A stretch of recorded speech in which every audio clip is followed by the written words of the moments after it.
Step out. Oh, my goodness. Step out, ma'am. Is this Black Hawk Down? Like, who are these people? The police department. You got somebody on the floor, bro. It was 607, bro. It's 6 a.m. in Tampa, Florida, when police receive a disturbing 911 call. Tampa Police 911. What is the address of the emergency?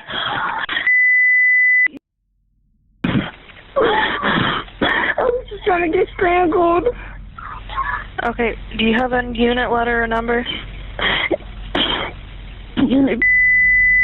Okay, and what's going on? I was just trying to get strangled.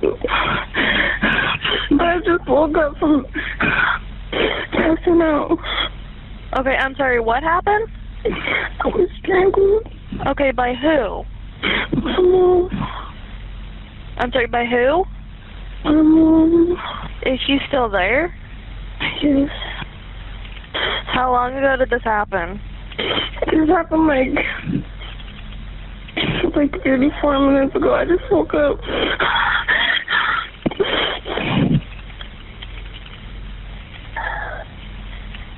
Okay. Where is your mother now? She's outside my room.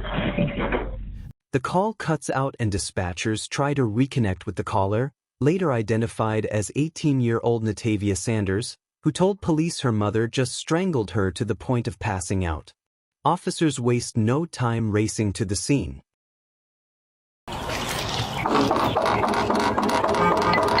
I know you're in the home. Just come to the door. Natavia's 911 call is one of the most chilling and heartbreaking pieces of evidence in this case. The fear in her voice is unmistakable as she tells the dispatcher, "I was strangled." When asked who had attacked her, her answer was clear, "My mother." This brief exchange speaks volumes about the severity of the situation and the terror Natavia experienced in those final moments. The call was cut off abruptly, leaving emergency responders with only fragments of information but a strong sense of urgency. Attempts to reconnect with Natavia failed, and police officers were dispatched immediately to the residence. One officer thinks he hears screaming coming from inside the home. When seconds later, backup arrives. Was it? And then I couldn't tell if it was screaming upstairs or where it was. Look, the couches are up on the wall. You see this? Like up here? See this? Yeah. Almost like they're not barricaded. Do you love true crime stories? Let's hear your thoughts in the comments section. Hit like and smash the subscribe button. It helps the algorithm to grow our channel so we can unmask more cases like this.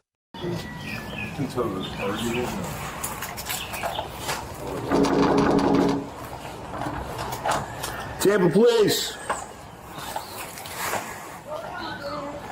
Come downstairs!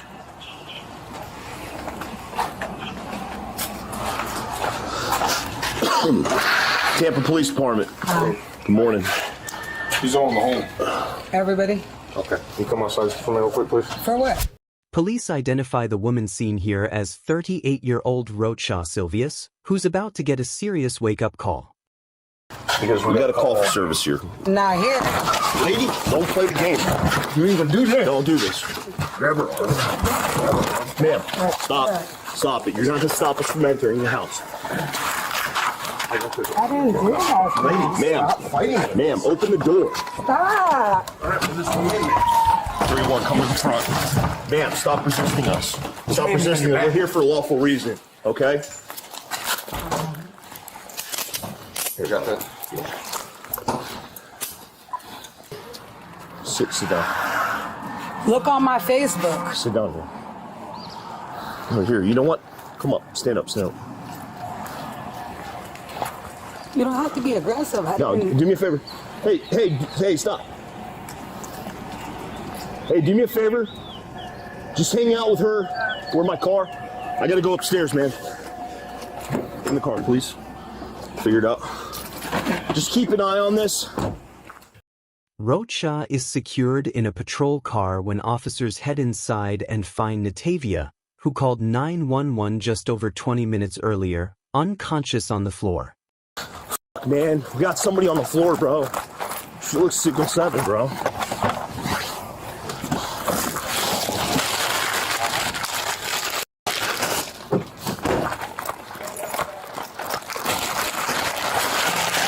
First responders perform life-saving efforts while waiting for medics to arrive. How old is the oldest?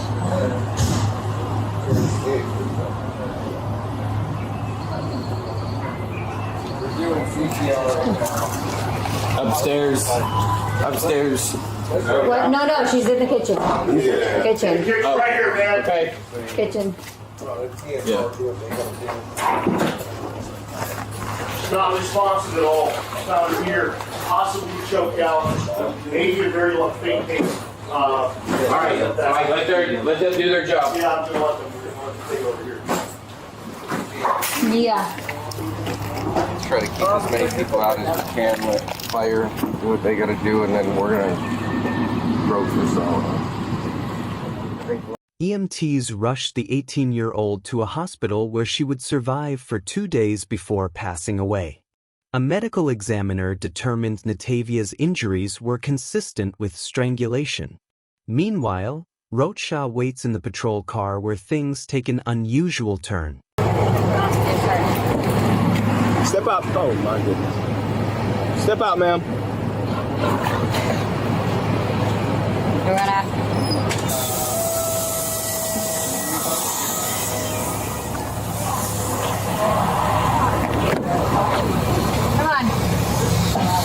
Come on. Come on. Come on. She combative?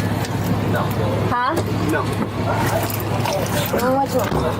What's wrong with you?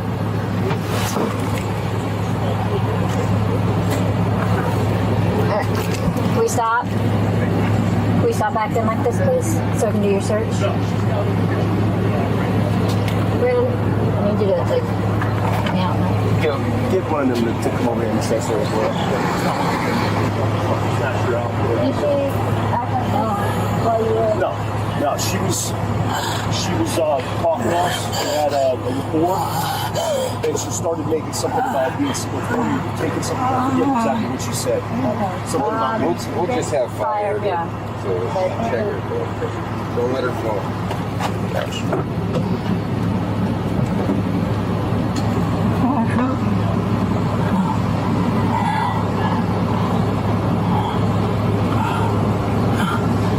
Put it back in.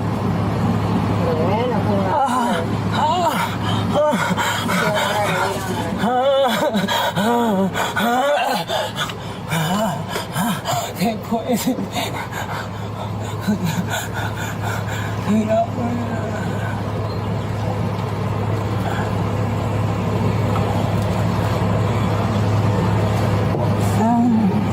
Come on.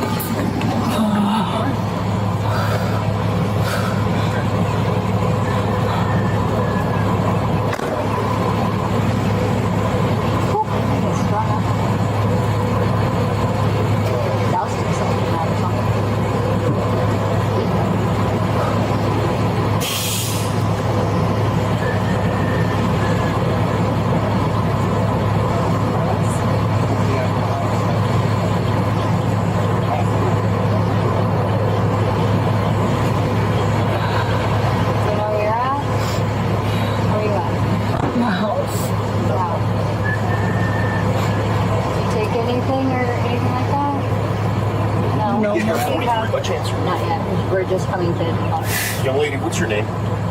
Letitia Silvers. And you live here? Yes. How long have you lived here? A few months. A few months? Okay, who do you live here with? Me and my children. Your children? The small children? Like the babies? I seen 1 or 2 little babies. What about the other person there? No, I have 3 kids. You have 3 kids? How old are your kids? How old are they? 9, 3, and 4. 4? Okay. Rocha tells the officer she has 3 kids under the age of 10, but fails to mention her 18-year-old daughter who was found on the kitchen floor. Keep this in mind for later. And by the way, what are the body cams that we cover? Prove maybe that the world is unpredictable. As we follow this story, you'll hear the chilling details of that night, meet those who tried to save her, and explore the consequences that rippled through Tampa and beyond. This is not just a case about crime, it's a look at a broken relationship, a community's response, and the urgent need to understand what leads to such devastating actions. Before we continue, I want to ask you, have you ever wondered what signs might be missed in families facing deep struggles? Drop a comment below to share your thoughts. And if you're new here, consider subscribing to Case File Unmasked to uncover more stories that reveal the truth behind the headlines. So who's here today with you? Me and my 3 kids. You and your 3 kids? Okay. The 3 and 4-year-old, were they upstairs? Okay. And then where's your 9-year-old? They're all upstairs. They're all upstairs? We were all up there. Okay. We just got up and I was going to give them a bath. Who's in the kitchen? Somebody's in the kitchen, a little bit older than 9 though. They're not 9 years old. I couldn't even tell you. You couldn't even tell you? I only have 3 kids. Okay. Okay. All right, hang tight. Hang tight. Hang tight. Do you want to see the fire department? Do you want them to check you out? I'm fine. I just want my kids. She's fine. I don't know what happened. Like, You want me just to take vitals of her or something? If you're talking to me, I didn't hear you. Since fire's here, we have to just set eyes on her. They can. I mean, just check the box. Yeah. I'm just, whatever. Okay, never mind. Thank you.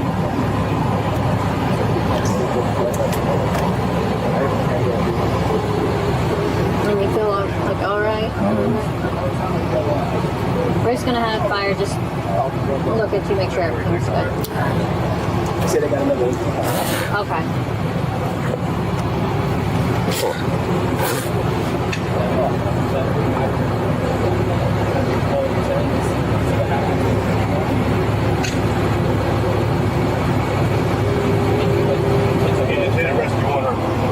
Okay. Thank you.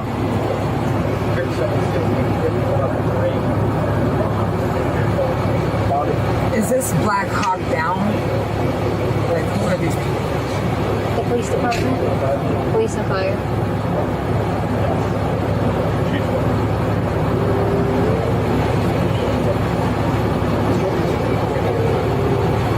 Are you able to sit back? Look at you.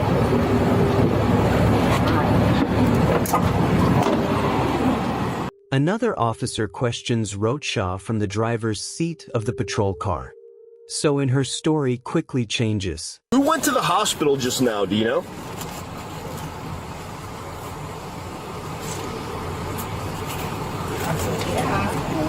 Who is that? Oh, you have 4 kids? Okay, what was that daughter's name? Now, Roadshaw tells the officer she has 4 kids and identifies Natavia as her eldest daughter, when she previously claimed to have, quote, no idea who was in her kitchen. I'll actually leave that. If she doesn't want it, she won't. We're good. I'm fine. Are y'all okay? Why are y'all here? What's that? If you could just look at her and make sure she's You don't want us to check you out? No, I'm fine. I got the influence or anything. Everything's fine.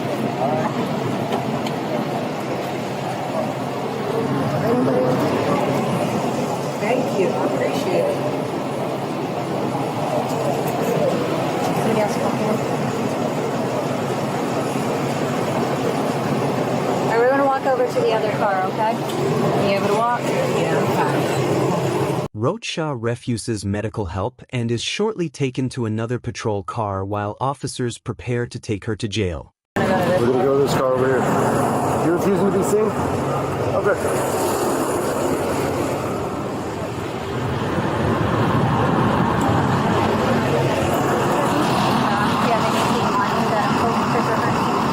Stand right here. Face the car. Yes, sir. Yep. You're good.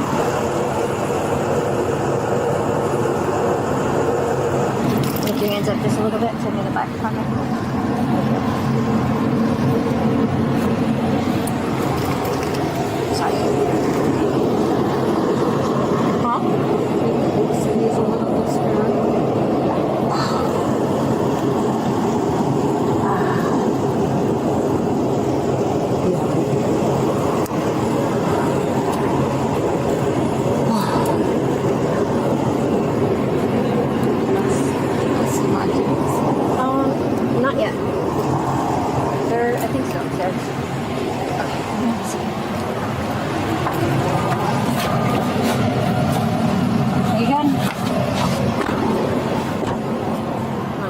But it's not long until she pulls another 180 and decides she does want to be seen by medics. You just told him you didn't want to see him. Hey. The tragic death of Natavia Sanders set off a rapid and intense investigation by Tampa police and prosecutors, who faced the daunting task of piecing together exactly what had transpired inside the quiet home on East 23rd Avenue. From the start, the evidence painted a grim picture that left little room for doubt about the gravity of the crime. Silvius remained in custody during the initial stages of the investigation, her demeanor alternating between defiance and silence. Prosecutors worked swiftly to compile a case, filing formal charges of first-degree murder following Natavia's passing. The legal team also moved to revoke any bail options given the seriousness of the offense. My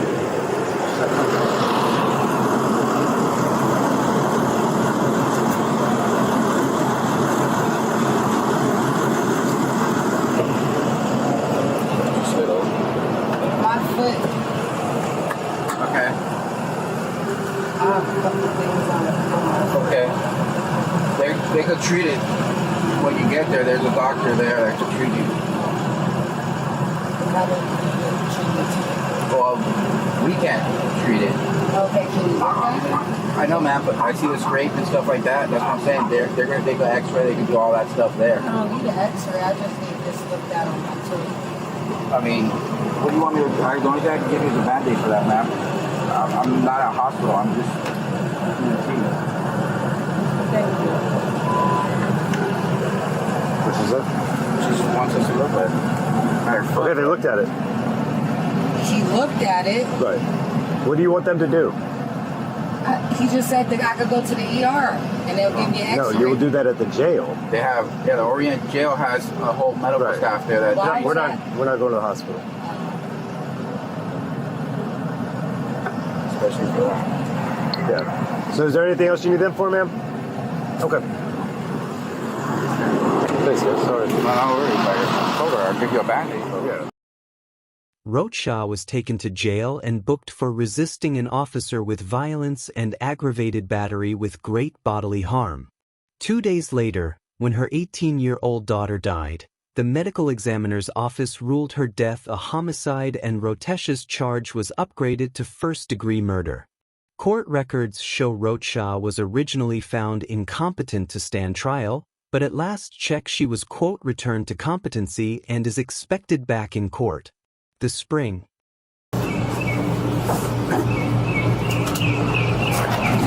going to go out there to that door over there. Right here. Well, at this hour, this woman on your screen, 38-year-old Rotisha Silvius, is behind bars accused of killing her own daughter. Here's what we know about that case right now at 6. Police say it happened at a home on East 23rd Avenue in Tampa earlier this month.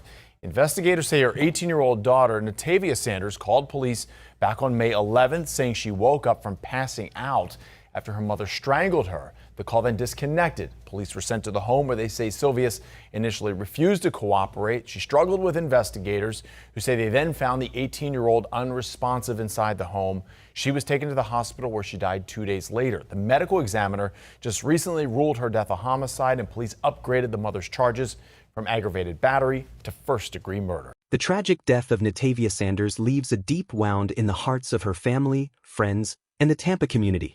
Her life was full of promise, ambition, and hope for the future, dreams that were shattered in an instant by an act of violence from within her own home. It is a painful reminder that danger can sometimes come from the people we are supposed to trust the most. As we reflect on Natavia's story, we must recognize that this is not just a singular event but a reflection of a widespread problem. Domestic violence continues to claim too many lives every year, often quietly and out of public view. The responsibility to protect vulnerable individuals and families falls on all of us, whether as neighbors, educators, law enforcement, or community members. The heartbreak of Natavia's passing calls us to action. It challenges us to be more aware, to listen more carefully, and to intervene where we can. It demands better resources, stronger support systems, and greater compassion for those caught in the cycle of abuse. Most importantly, it compels us to never ignore the warning signs, no matter how hidden or subtle they may seem. By sharing Natavia's story, we honor her memory and ensure her life was not lost in vain. We pledge to keep conversations about domestic violence alive and work tirelessly to prevent others from suffering the same fate. Through awareness, education, and community engagement, we can hope to build a safer future for all young people. Thank you for watching and remembering Natavia Sanders with us. If you found this story impactful, please like, share, and subscribe to support our channel. We invite you to join the conversation below. Tell us what you think happened and how communities can better protect their members. Together, we can shine a light on these dark realities and foster a world where safety and hope prevail.